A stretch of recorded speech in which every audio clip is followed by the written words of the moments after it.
आज हम लोग एक्सरसाइज 9.1 के क्वेश्चन नंबर 5 से क्वेश्चन नंबर 8 तक के सॉल्यूशन को जानेंगे।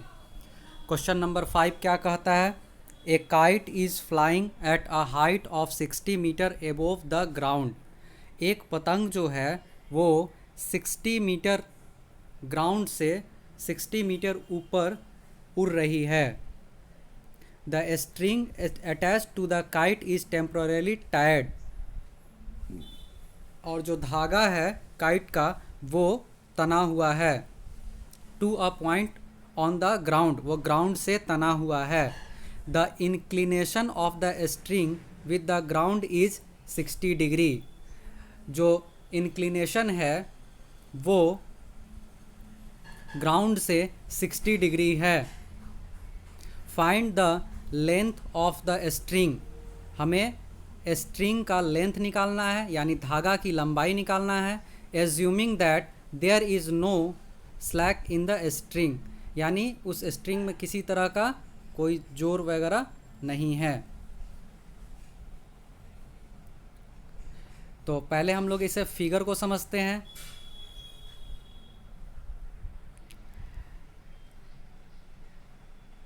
ए बी एक लाइन है जो यहाँ बी पॉइंट पर पतंग उड़ रही है, और ए जो है वो ग्राउंड है। यानी पतंग की जो ऊंचाई है वो क्या है? 60 मीटर। ग्राउंड से यहाँ ए से बी की जो लंबाई है वो 60 मीटर है। और ये ओ बी जो है ये धागा की लंबाई है, स्ट्रिंग की लंबाई है, और ये इंक्लिनेशन जो है वो 60 डिग्री है। तो हमें क्या निकालना है? ओ बी की लंबाई को निकालना है। यानी ओ बी यहाँ क्या हो गया? हाइपोटेनस हो गया। ए बी क्या हो गया? परपेंडिकुलर हो गया। ओ ए क्या हो गया? बेस हो गया। तो क्या दिया हुआ है? पी दिया हुआ है और एच निकालना है। यानी किस फॉर्मूला में आता है पी और एच? तो या तो साइन थीटा में आता है, साइन थीटा में, या कॉसेक थीटा में आता है। तो sine theta is equal to P by H, cos theta is equal to H by P. तो हम लोग यहाँ कॉस थीटा का यूज कर रहे हैं।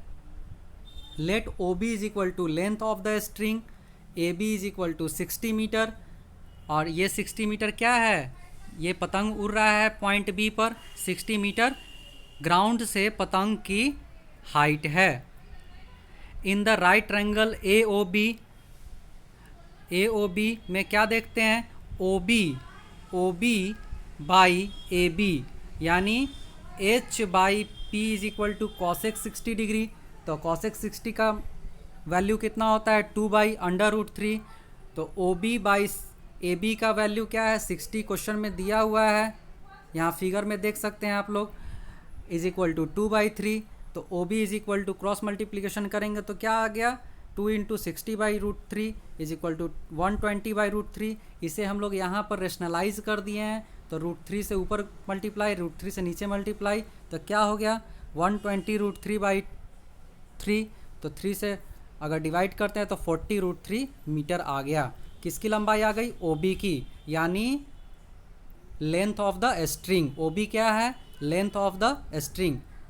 इसलिए thus length of the string is 40√3 metre. Answer. अब हम लोग क्वेश्चन नंबर 6 देखते हैं। क्वेश्चन नंबर 6 क्या कह रहा है? A 1.5 metre tall boy. देखिए इस क्वेश्चन को थोड़ा अच्छे से देखिएगा, थोड़ा सा ट्विस्ट किया हुआ है। A 1.5 metre tall boy is standing at some distance from a 30 metre tall building. एक टॉल बिल्डिंग यानी बड़ी बिल्डिंग है जिसकी लंबाई, उस बिल्डिंग की लंबाई कितनी है? 30 मीटर।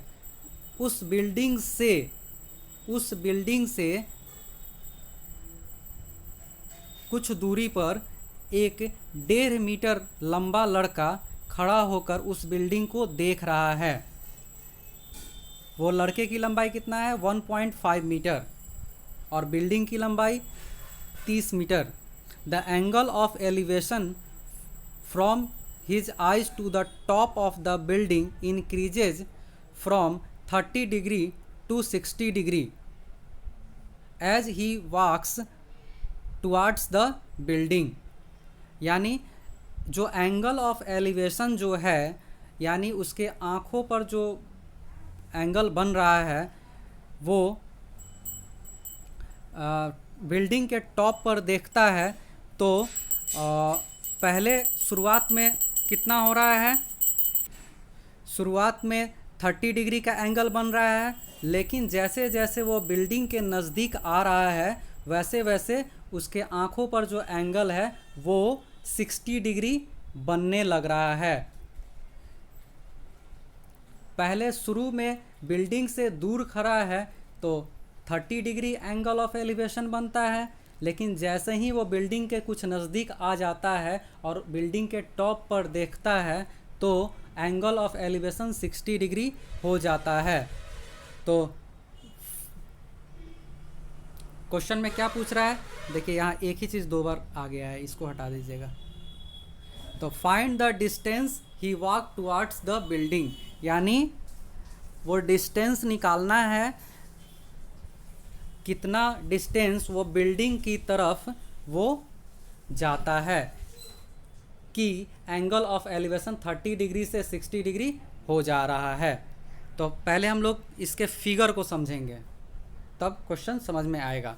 सबसे पहले मान लिए AO जो है एक बिल्डिंग है, ऐसे एक बिल्डिंग हम मान लिए, ऐसे ऐसे ऐसे ऐसे कर दिए तो क्या हो गया, यहाँ A है यहाँ O है। AO जो है एक बिल्डिंग है, यहाँ एक लाइन से हम बता दिए हैं, ऐसे मान लिए ये बिल्डिंग है, ये ऐसे ऐसे ऐसे ऐसे कर दिए। AO जो है बिल्डिंग है, A इसका टॉप हो गया और O इस बिल्डिंग का ग्राउंड हो गया। तो AO की लंबाई कितनी दी हुई है बिल्डिंग की, 30 मीटर दी हुई है, तो 30 मीटर लिख दिया यहाँ। फिर एक बच्चा, बिल्डिंग इस तरफ है, ऐसे ऐसे ऐसे ऐसे बिल्डिंग है, एक बच्चा जो है वो बिल्डिंग से दूर खड़ा है, थोड़ी दूर पे, पहले B पॉइंट पर वो बच्चा है। तो ये जो है फिगर समझ लीजिएगा, ये बच्चा है, ऐसे कर दिए हैं, ये एक बच्चा है जिसकी ये कितनी लंबाई हो गई, इसकी लंबाई 1.5 मीटर। पहले पॉइंट B पर है, अब वो बच्चा जब पॉइंट B पर है और बिल्डिंग के टॉप पर यानी A पॉइंट पर देखता है तो एंगल ऑफ एलिवेशन 30 डिग्री बनता है। लेकिन जब वही बच्चा थोड़ा सा और नज़दीक बिल्डिंग के करीब आता है यानी पॉइंट C पर आ जाता है, ये जो है बच्चा का फिगर हम बना दिए हैं, और तो ये फिर बिल्डिंग के टॉप पर देखता है तो 60 डिग्री इसका एंगल बनता है। तो हम लोग को क्या निकालना है, ये BC की लंबाई निकालनी है, यानी B से जो C पर आया है, B से C की लंबाई निकालनी है कि वो कितना दूरी वो बिल्डिंग की तरफ आया, कि एंगल ऑफ एलिवेशन 30 डिग्री से 60 डिग्री हो जा रहा है। तो सबसे पहले देखते हैं इन राइट ट्रायंगल ABD। सबसे पहले हम लोग पहले तो पॉइंट B पर वो खड़ा है, तो इन राइट ट्रायंगल ABD को लेकर चलते हैं। तो ABD को लेकर चलेंगे तो क्या हो गया, AD, यहाँ देखिए AD बाई BD, यानी ये क्या हो गया, P हो गया, ये हो गया B हो गया। तो AD बाई BD, ये परपेंडिकुलर, ये base, AD by BD is equal to tan 30 degree. शुरुआत में B पॉइंट पर क्या है 30 डिग्री, तो tan 30 डिग्री, इसलिए AD by BD is equal to tan 30 का मान कितना होता है 1/√3, इसे क्रॉस मल्टीप्लिकेशन करेंगे तो BD is equal to AD√3। तो AD इज इक्वल टू क्या हो जाएगा, AD is equal to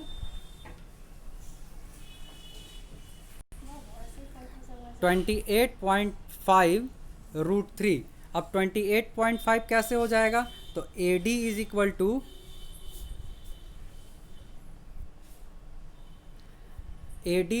to ये टोटल जो AO है ये 30 मीटर है और AD यहाँ से यहाँ तक की लंबाई हो गई, तो ये बच्चा जो है वो 1.5 मीटर का है, तो यहाँ भी 1.5 मीटर ये माइनस कर देंगे, तो AD की लंबाई कितनी हो जाएगी 28.5, यानी 30 माइनस 1.5, यानी टोटल बिल्डिंग की लंबाई माइनस बच्चे की लंबाई करेंगे तो AD की लंबाई, यहाँ देखिए AD की लंबाई हो जाएगी, ये AD की लंबाई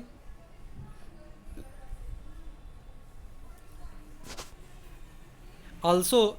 अब हम लोग आगे देखते हैं, also in right triangle ACD। अब वो बच्चा B से C पॉइंट पर चला जाता है, तो ACD में क्या हो जाएगा, AD सेम वैसे ही AD by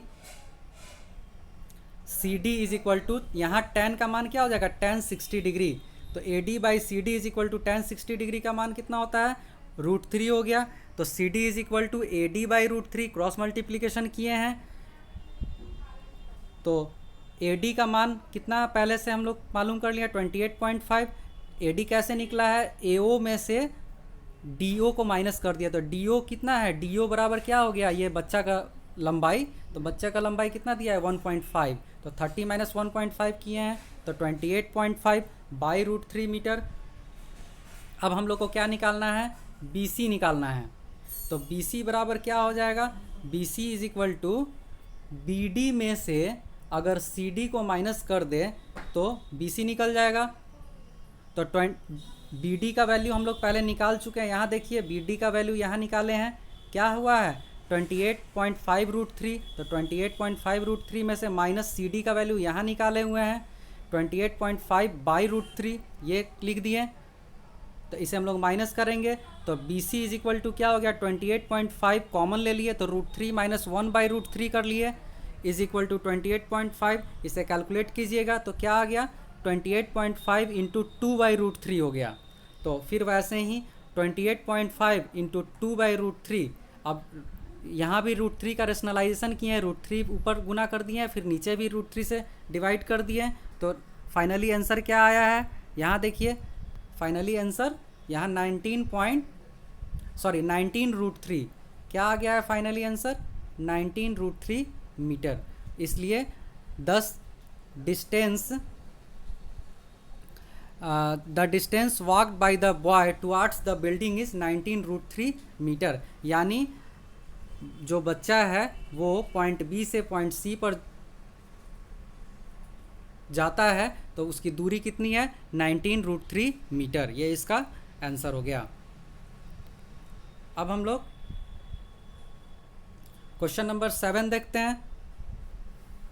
from a point on the ground the angles of elevation of the bottom and the top of a transmission tower fixed at the top of a 20 meter high building are 45 degree and 60 degree respectively। Question कह रहा है कि एक building जो कि ground पर है, उस बिल्डिंग के ऊपर एक टावर लगाया गया है, तो बिल्डिंग का जो हाइट है वो 20 मीटर है, तो हम लोगों को टावर का हाइट निकालना है, और अगर दूर स्थित एक पॉइंट से बिल्डिंग पर एंगल ऑफ एलिवेशन 45 डिग्री बनता है, और अगर टावर के शीर्ष को देखा जाता है तो 60 डिग्री बनता है, तो हम लोग को क्या निकालना है हाइट ऑफ द टावर। तो सबसे पहले आप यहाँ फिगर को समझिए, देखिए BC जो है, BC को हम लोग क्या माने, ये हाइट ऑफ द बिल्डिंग, और पॉइंट C से D यानी CD जो है ये टावर लगाया गया है बिल्डिंग के छत पर, तो BC का लंबाई कितना हो गया 20 मीटर, टावर का लंबाई निकालना है तो x मीटर मान लिए। एक पॉइंट A है, यहाँ से एक लड़का खड़ा होकर बिल्डिंग के छत को देखता है तो 45 डिग्री का एंगल उसके आंखों पर बनता है, और यहीं से अगर टावर के शीर्ष को देखता है तो 60 डिग्री एंगल बनता है, तो हम लोगों को टावर का लंबाई निकालना है, यानी CD निकालना है। तो देखते हैं, वही चीज़ लिखा हुआ है, let the height of the building B C is equal to 20 metre, height of the tower is equal to C D, let the point A B at a distance Y metre from the foot of the building. यहाँ देखिए, ये जो ए point से जो लड़का देख रहा है वो बिल्डिंग के जो ग्राउंड है इससे ए की दूरी क्या है, वाई मीटर है। यानी यहाँ से खड़े होकर देख रहा है ए से, तो बिल्डिंग के फुट से इस ए की दूरी वाई मीटर है। तो now in right triangle A B C, तो right triangle A B C में देखते हैं, पहले ए बी सी में देखते हैं ये वाला। तो क्या है, बी सी दिया हुआ है 20 मीटर और 20 मीटर बी सी हो गया, और ए बी जो है वो वाई मीटर है। तो यहाँ पर अगर इसे लेकर चलते हैं ए बी सी में, तो ये क्या हो गया, पी हो गया, यानी परपेंडिकुलर हो गया, ये बेस हो गया, फिर परपेंडिकुलर, और बेस किस फॉर्मूला में आता है, तो tan थीटा में आता है। तो B C is equal to B C by A B is equal to tan 45 degree. tan theta का वैल्यू, tan थीटा क्या होता है, P बाई बी। तो B C by A B is equal to tan 45 degree. तो B C का value 20 by Y is equal to tan 45 का मान 1 होता है, तो y is equal to 20, that is y क्या है, A B is equal to क्या हो गया, 20 मीटर।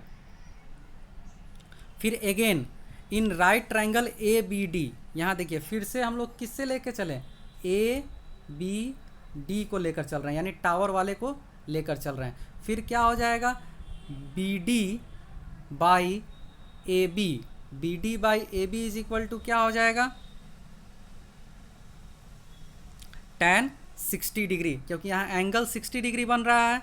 तो वही चीज़ लिखे हैं, B D by A B is equal to tan 60 degree. तो tan 60 डिग्री का मान कितना होता है, √3। तो बी डी का B D by A B का वैल्यू अभी जस्ट हम लोग निकाले हैं, यहाँ ए बी का वैल्यू 20 मीटर। तो B D by 20 is equal to √3। तो बी डी बराबर क्या हो जाएगा यहाँ, तो बी डी देखिए, बी डी बराबर हम लोग लिख सकते हैं, बी डी बराबर B C plus C D.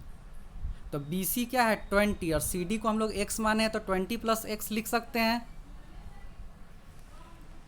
तो बी डी का वैल्यू 20 प्लस एक्स, यहाँ देखिए, यहाँ 20 plus X by 20 is equal to √3, क्योंकि ए बी का वैल्यू 20 हम लोग निकाल चुके हैं। तो x इज इक्वल टू क्या हो गया, 20 √3 माइनस 20। तो 20 इसमें कॉमन ले लिए, तो √3 माइनस 1, तो क्या हो गया, x is equal to 20 into, देखिए √3 का वैल्यू क्वेश्चन में दिया रहेगा और -1 कर दीजिएगा। √3 का वैल्यू 1.732 होता है, और तो ये क्या हो गया 14.64। ये जो रूट है इसका वैल्यू क्वेश्चन में दिया रहेगा एग्ज़ाम में। Thus the height of the tower is 14.64 metre. तो टावर का हाइट यानी x निकल गया, यहाँ सी डी का वैल्यू निकल गया, क्या हो गया 14.64 मीटर। अब हम लोग क्वेश्चन नंबर 8 देखते हैं। A statue 1.6 metre tall stands on the top of a pedestal, यानी जस्ट पीछे वाले क्वेश्चन की तरह ही है। तो एक स्टैचू जो है, एक पेडेस्टल मतलब एक खंभा मान सकते हैं।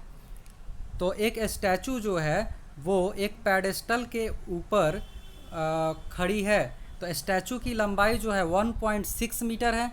The angle of elevation the top of the statue is 60 degree.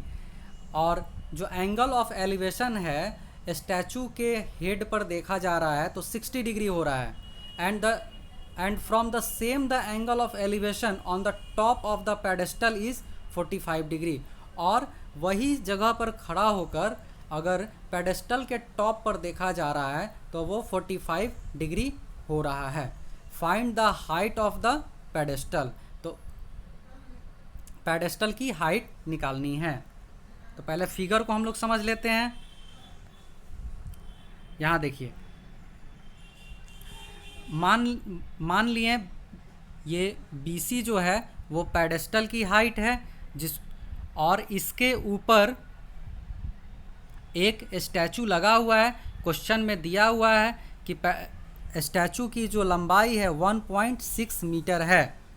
तो BC इज इक्वल टू हम लोग क्या मान लिए, जो पेडेस्टल की ऊंचाई है उसे हम लोग h मीटर मान लिए, और CD जो स्टैचू की लंबाई है उसे हम लोग 1.6 मीटर मान लिए। और इसके पॉइंट A से एक लड़का खड़ा होकर देखता है तो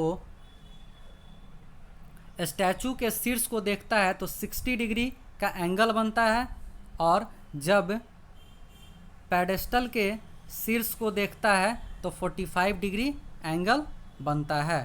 तो हम लोगों को क्या निकालना है, इस पेडेस्टल की ऊंचाई यानी BC निकालना है। तो AB now in right triangle ABC, पहले हम लोग ABC को लेकर चलते हैं यानी पेडेस्टल को लेकर चलते हैं। तो क्या हो गया,